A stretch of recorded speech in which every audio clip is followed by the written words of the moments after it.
Welcome to round 7 of the MR2 engine swap fight. I intended for this to be the final episode, but stuff happens. Hang around to the end to find out what it is. I've had a lot of delays along the way, the latest of which was that I caught the flu, so if there's any coughing on the video, I'm sorry if it comes through. Now, on an unrelated note, this is the 15th video that I've posted on this channel, and I have not once asked for you to like, subscribe, or send me money. So I thought I'd take the opportunity to say, please like, subscribe, and send me some money. Alright, now that that unpleasantness is over with, let's get to this, and please hang around to the end for the end comments because I need a little bit of advice and I was hoping you'd help me out. Alright, let's get started. Fight! Here we go. I'm so excited.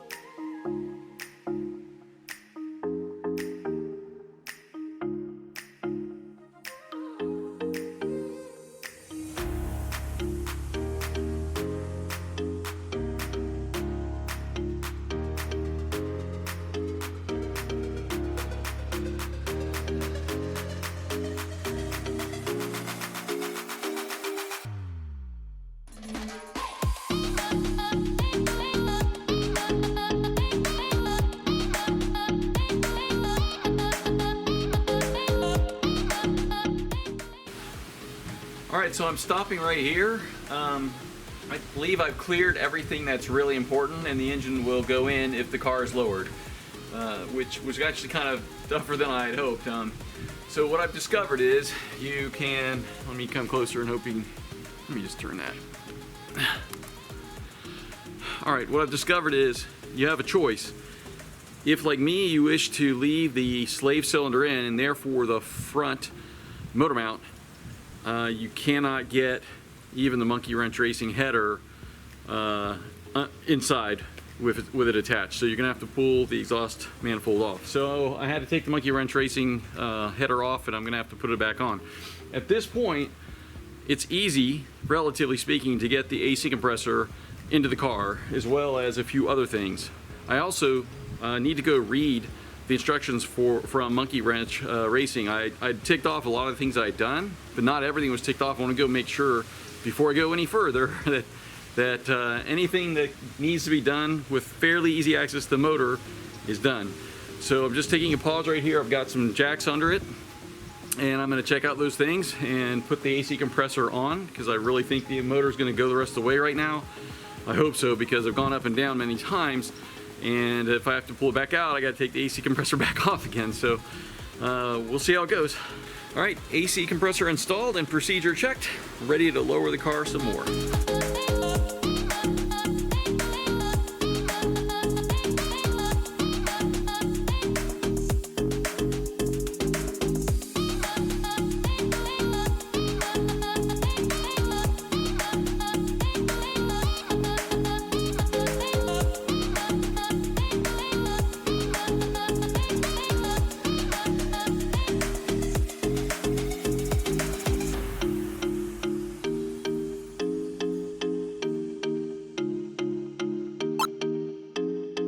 So I had a bit of a setback yesterday. I managed to lose a bolt. I think I'm better at the world, better than anybody in the world at losing things, despite my efforts. You know, I've got everything bagged and tagged, and you know, you saw my documentation, and I don't know how I even found one that was labeled left motor mount nut, but not the bolt. And unfortunately, when I lose a bolt, a lot of times I can pull one from, you know, my little parts bin, if you will. But this was like a 4-inch long bolt. I managed to lose the most, you know, obvious bolt on the entire car. And it has me pretty upset because I literally wasted hours yesterday trying to find it, and I never did. I ordered a new one at Toyota because I'm afraid when it eventually surfaces, it'll be, you know, a month from now, or when I'm done, I'm cleaning up. But I tore the garage apart, and I finally went to Ace Hardware, And you know, length, diameter, and strength, I could choose any two. They just didn't have what I needed.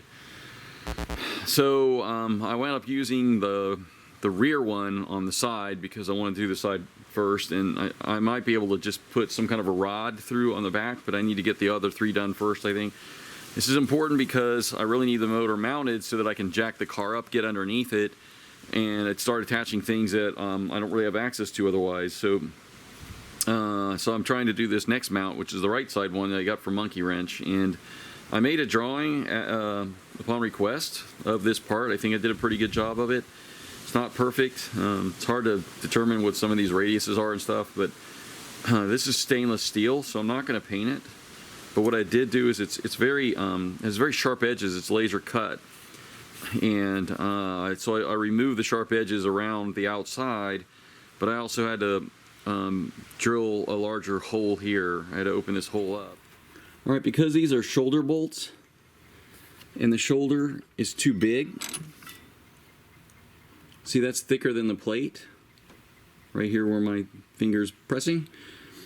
You can't use these back two holes that are threaded because they'll go in and then they'll hit the shoulder where the threads join, and they won't go any further. So you don't have any choice unless you want to get a different bolt that has a smaller shoulder or no shoulder at all to thread into there. You have no choice but to use the two through, which explains why they sent nuts. You should, before you remove your old engine, and even though the new engine is going to be different, it's a good idea to get an idea of how much room you have in different areas, because if you look back there, you'll notice that my wiring harness is actually making contact with the firewall. I just noticed, if you look back there, let me get this out of the way. If you look back there, you can see my throttle cable is pinched against the wall. Putting a Corolla version of the 2ZZ in here is retarded. It should be the Celica version. That's caused me wiring loom problems. It's going to cause me intake problems, and now it's causing me throttle cable problems. If you're doing this swap, the latest thing to give me problems was this hose here. I went ahead and put it back on the engine before putting it in the car, and I had a real hard time. So I was smart enough to know that if I put the clamp here, I couldn't grab it to push this on because the clamp would be in the way and hurt my hand. So I put the clamp up here, and there was just no way to get it down, and in fact I actually left it on there and put another hose clamp. I had to get one of those worm ones that you can open up, stuck it on there, and then closed it to get it back, to get it on there. I also had a hard time pushing this end on, so I don't know if it's going to be better or not, but I recommend putting this hose on the car first, and then when the engine's in, try and get it on the thermostat there. Maybe neither one of them is good, but just that's my recommendation. Well, if you've been watching this whole series, you'll know that I was complaining about these clips quite a bit. They click on and they don't want to come off, and I've discovered that by looking at the shifter cables, I think you can buy the normal ones, and I think they're available at a normal parts store. The normal ones are just a flat U-shaped shim, and it just goes in from the top. That's what I had in my Corolla, and I believe that's what my wife's car has. Instead of buying these, I recommend you at least try, because they come back out much easier. They're not replaceable. These have to be replaced every time. Yeah, these are just retarded. Don't buy these.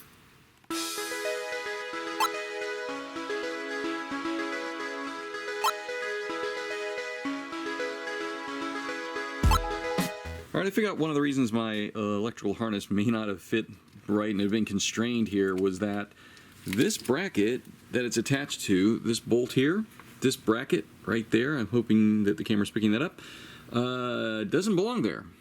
It fits so perfectly, I thought it had to have been there. When I was putting all the brackets on, I said to myself, oh, go look at the video and make sure you know where they go, but it fits so perfectly, I thought, oh, that's gotta be it. And it turns out it doesn't. It belongs down here on that white painted bolt, and it just sort of sticks up, and then stuff attaches to it, and so yeah, I gotta go get that out of there, I guess, and move it.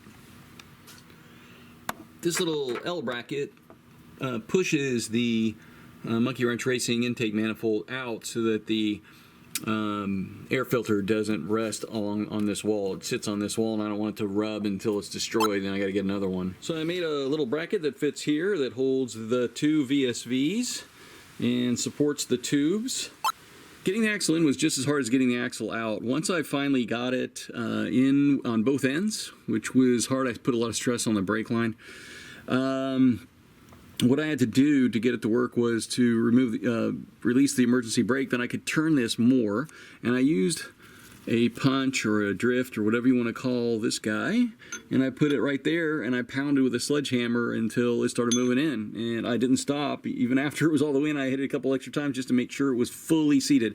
If you don't get them fully seated, then the little C-clip in there is free to move. If it doesn't click in, it makes the axle free to move left and right, and then what happens is as it spins, it'll sort of nutate in there and it just hollows out this whole bearing and transmission right on the case right there. So it's not a good situation. You got to make sure you get them in all of the way. I refilled the transmission and checked for leaks. Nothing's leaking out, which is good. I'm sure you all know how to do that and can handle it, but there is a little tip. I use this thing.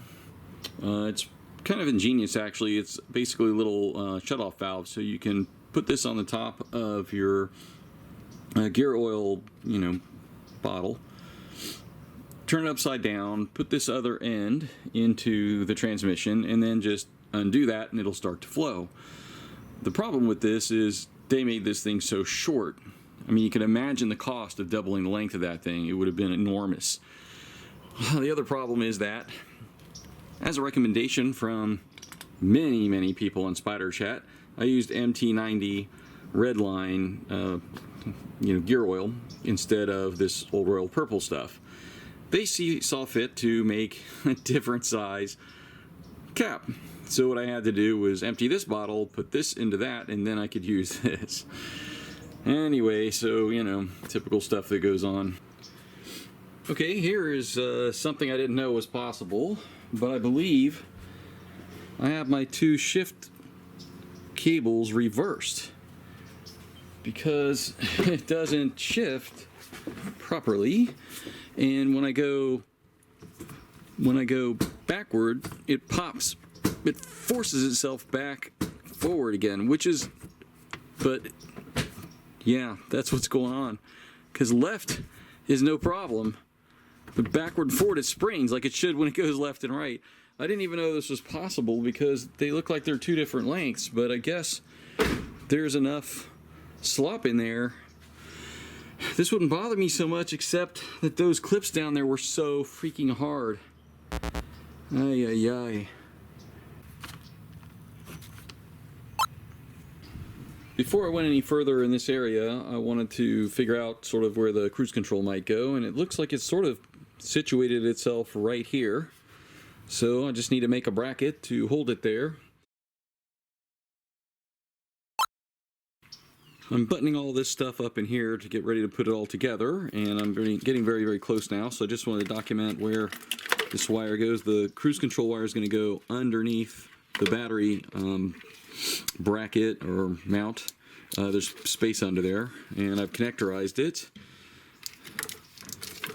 The reverse wire, I didn't really have a good place to secure it, so I just kind of looped it underneath.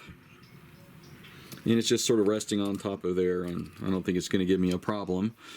I have protected some things that I think might chafe, and I've tightened this ground down here. So, again, I'm kind of doing that more for myself than for you, but I think I'm ready to continue. Time to put the exhaust pipe back on. This will be a real test of how well Monkey Wrench designed theirs and whether or not it fits. Got a couple of new gaskets for that end. Here we go. Here's a note regarding the Monkey Wrench racing header. The original exhaust manifold came with studs that were mounted to it. The Monkey Wrench Racing doesn't, it just has holes. I'm not going to blame them at this point because it's possible they included bolts. I have some bolts that were also on the exhaust system. They weren't in the exhaust part. They went here, I think. But they're not long enough to go through. So I'm going to look around. It's been a couple months. Maybe they sent them, and I'll just have to see if they're here somewhere. But just to note that you need to do that.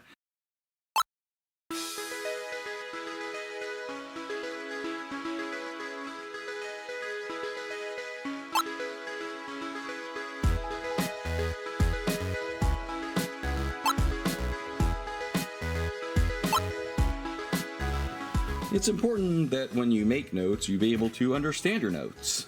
Here's a perfect example. Is the O2 sensor. It says going to left taillight area. There are plastic clips, 2 of them. One is not O2, it's the white connector, but attaches to the side bottom of the water bottle. Here's the white one, and it connects to the side bottom of the water bottle, except there's a problem. There's no place to connect to the side bottom of this water bottle anywhere. Maybe I was thinking side bottom because there's a place at the top. Except my video clearly shows the O2 sensor connected there, so even if you don't make YouTube videos, I highly recommend that you make a video of yourself doing this. Well, not you, but you know, the process, because there have been many times where, and this is one of them, where I didn't know where something went, and I guess it seemed obvious at the time, but not so much when I was putting in this case, the wire, well, actually all the O2 sensors. So clearly this O2 sensor was going to go to the O2 sensor that was hanging down here in the front somewhere. But I found an O2 sensor connector up here, and I wasn't sure if that connected to this guy, which I thought it did, or if it connected to this guy. And then I was trying to figure out how this routed, and I just couldn't remember, and I had labeled here that the O2 sensor wire connects there. I put a little piece of tape, and I put another little piece of tape down here, O2 sensor wire, and I kept trying to route this wire there. It's so long.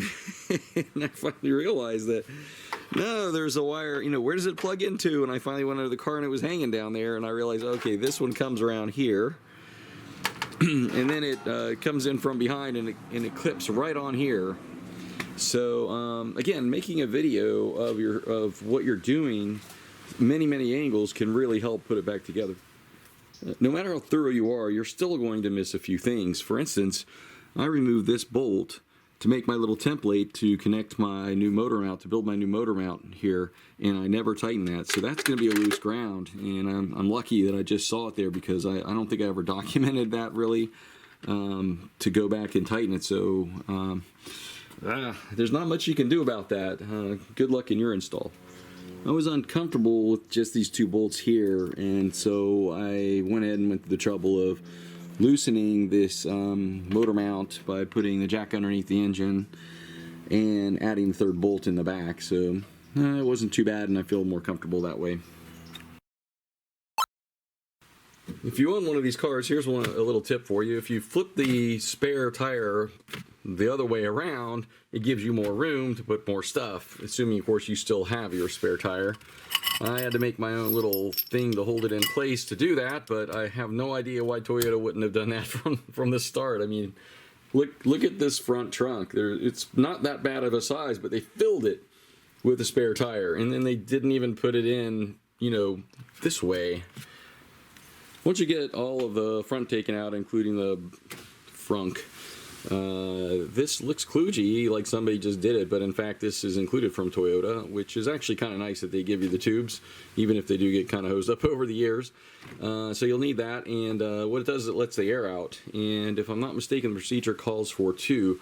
One here, you open this thingy, and you raise this up, and I think another one goes right here. I'll have to go look at the procedure. Okay, so I'm giving you the official how to fill your Toyota MR2 Spyder with coolant straight from the Toyota manual.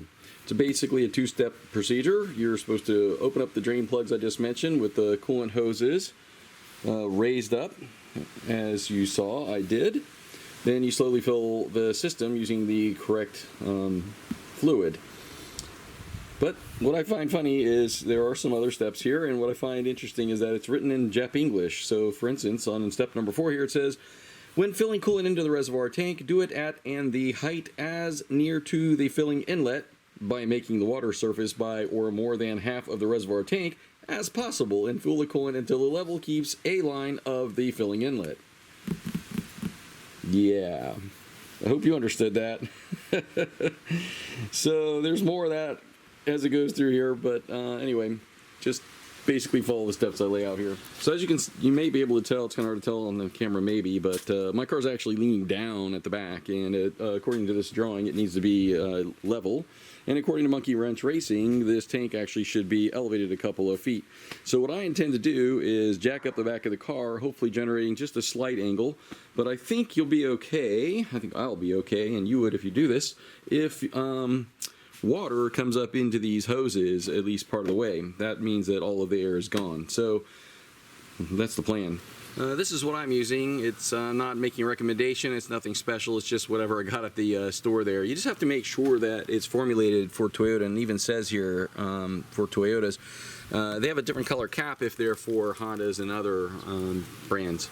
And this is already mixed 50-50, which I don't like because that means I get to pay, you know, half the price, which is not cheap, by the way, for water that I already have at home. So that's what they're doing these days. The capacity is 10.4 liters, and each one of these is 3.78 liters, so you can pretty much do the math yourself. So you have to have patience. When you put in the first gallon, it all drains out pretty quickly. The second gallon starts to slow down, and now that I'm on the third, you can see it's basically come to a stop. What I did was I jacked it up a little bit, and it made a pretty noticeable difference here with the level going down. But I'm running out of jack. So I think I'm going to lower it back down, put the wooden block in there, try it again, see if that helps. Also, lowering it and raising it might help a little bit too. So yeah, I think you just have to have patience, of which I have zero. So I was doing other stuff like putting my rubber boot back on the hanger back on the exhaust system, and checking other things over to see what else do I have to do before I get to start this thing. And the answer is nothing. Okay, one thing, I have to come in here and pull the EFI. Well, I have to connect the battery, but I have to come in here and pull the EFI fuse. Then what I'll do is crank, and you can see that the car is pretty torn apart in there. I don't even have a seat, so it could be hard to step on the clutch. But down there on the floor are two gauges, right? So I'm going to watch the oil pressure gauge, and I've never done this before, but theoretically if I crank without starting, I should see oil pressure build.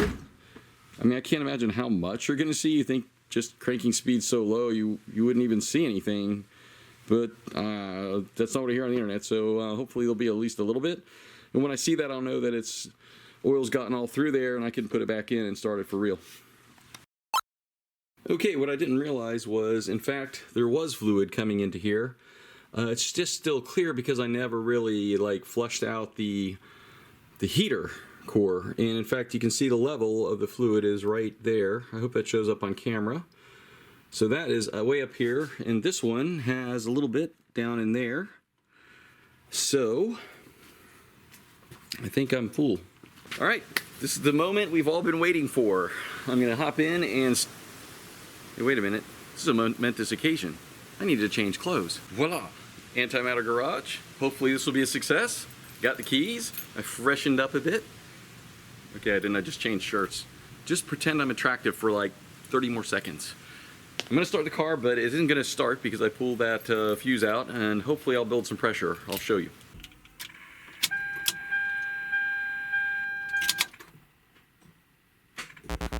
Well, that was a bit deflating.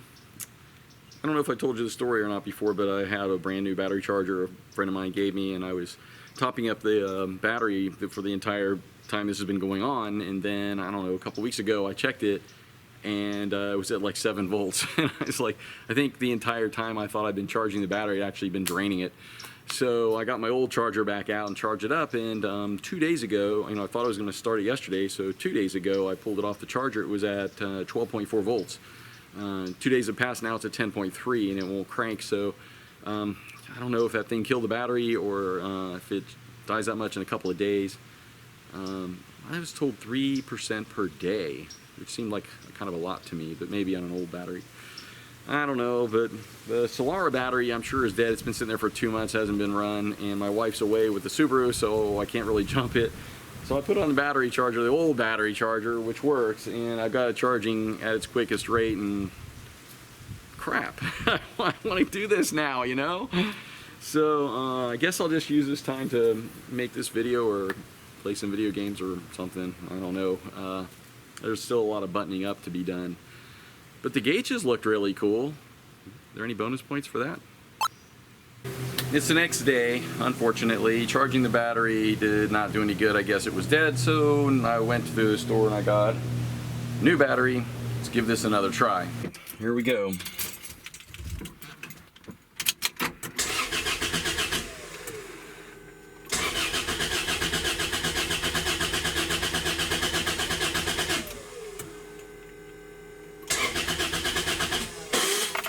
Ah.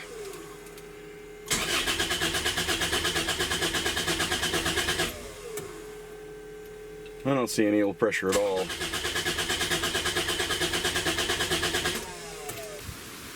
Okay, like an idiot, I forgot to turn the camera on when I started it, and it did start, and it raced to 8,000 RPM before I could shut it off. A little bit of smoke, but I didn't check the oil pressure on that. You know what? During that, I didn't.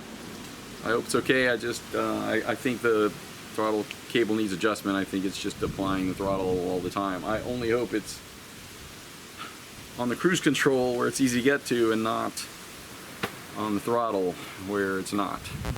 We'll see. All right, so I'm pretty sure I know what's going on. If you've been watching this series, you'll know that a while ago I made a bracket on the back to accommodate the throttle pedal, throttle cable, because it didn't come with one. So I measured on the 1ZZ how far that should be, and I made it that long, and I went with it. And I'm guessing that was not correct. And down here on the cruise control, I think it was under pressure and basically opening the throttle even at rest, because I mean I can kind of feel it. Let's see, it should go to about there, and I can feel a lot of resistance there, and if I do that, it snaps in. So I've removed it. I won't have any throttle at all, but I'm going to start it and hope that it idles. If it does, then the problem's back there, and that's really hard to get at. So I'm happy it started, but I think I still have some work cut out for me.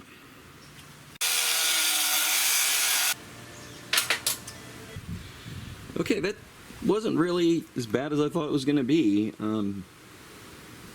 There's two places to adjust it. Up here on the right on the throttle plate, and then one down here on the cruise control. And you can see this could be taken up a little bit, and it can be done right here. I just didn't have enough adjustment between the two. So now I think I do, because I made that shorter. There's still a little bit left here, and I still have a fair amount left down there. So I think I haven't secured that yet. So I think I should be able to get there now. Okay, it's 81 degrees outside, and I'm ready for the final start. Got my Antimatter Garage t-shirt on. Let's watch. Drum roll, please. 3, 2, 1.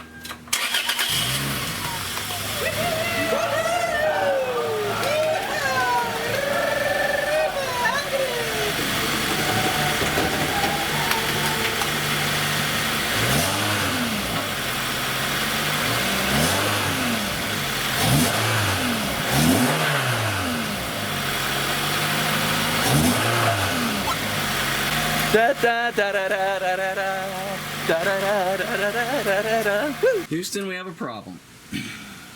See that?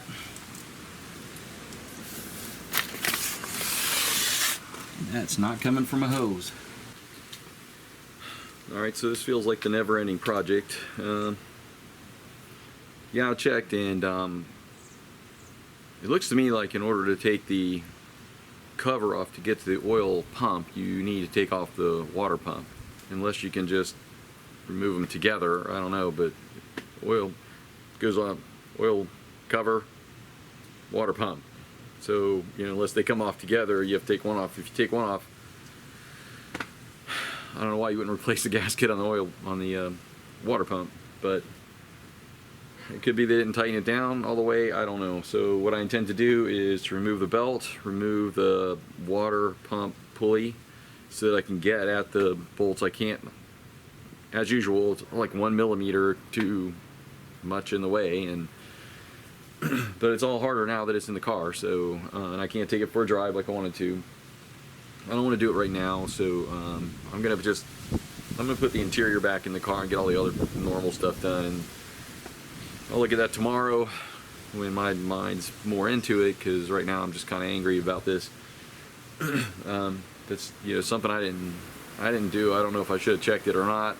Well, you know, yeah, I guess I should have. So if you're doing this repair, then when you get your engine in, make sure you know, you just change those gaskets. They're just so hard to get to now. But I wasn't charged for that at Monkey Wrench, so I'm guessing they either didn't pull the water pump off, maybe you can take them off together somehow, or maybe they just reused, or maybe they didn't even tighten them enough. I don't know, I need to go in and check the bolts, but can't get to them right now, so make sure you do that. Don't trust people. It makes me wonder if they did the oil pump at all now, you know. I mean, how would you know, right? Unless you take your engine apart. So anyway, I assume they did, you know. I don't want to give anybody a bad name for no reason, but really, a gasket? You couldn't just replace that while you're there? Or even ask, you know, I'd have paid for the extra for the gasket, you know. So anyway, yeah, I'm kind of bummed. So I don't know, is that a fail or not? It ran. I didn't get any check engine lights. Everything seems to be okay. The only other problem is it seems to idle really high, 1800 RPM, and I was waiting for it to come down after it warmed up, but it actually seemed to go up, if anything, from 1500 RPM. So I'm not sure what that is, but it seems to be too high, so I'll have to look into that too. All right, that's it for today. There you have it. As you can tell, there's still issues. I thought I had defeated the boss this time, but as it turns out, the Spyder got back up for one more round. I expect to not only start but drive the Spyder in the next episode. So if you don't see another episode after this, then you know I had it hauled off to the dump. And the advice I asked you about earlier is that I am going to Japan pretty soon. Well, I got a few months. I'm not going to tell you when. I'll tell you when I get back. But all along the way, I've thought, oh man, I'd love to go to Japan. There's all this cool car stuff that I want to see and do there. And it turns out a lot of the stuff that I want to see and do is stuff that I kind of can't do. There's some shops there that I wanted to go to, but they don't really entertain tourists. There are some car meets that you kind of have to have a car to get to, and I'm not sure how they'd feel about some strange American just wandering in looking at their stuff. Maybe it happens all the time, but anyway, I got planned out most of the trip, and I'm traveling with a bunch of people who aren't really car people, so I don't have a lot of time. But if you know, if you've been there and you know of any car-related cool stuff to do, especially if it's maybe really niche, please put it in the comments and let me know, because I can maybe add it to my schedule. And of course, I'll make a little video and throw it up to let you guys know all the cool stuff I did there, especially if it's car-related. So thank you for watching. I hope these videos help somebody. Stay tuned for the last one where I finally knock this out of the park.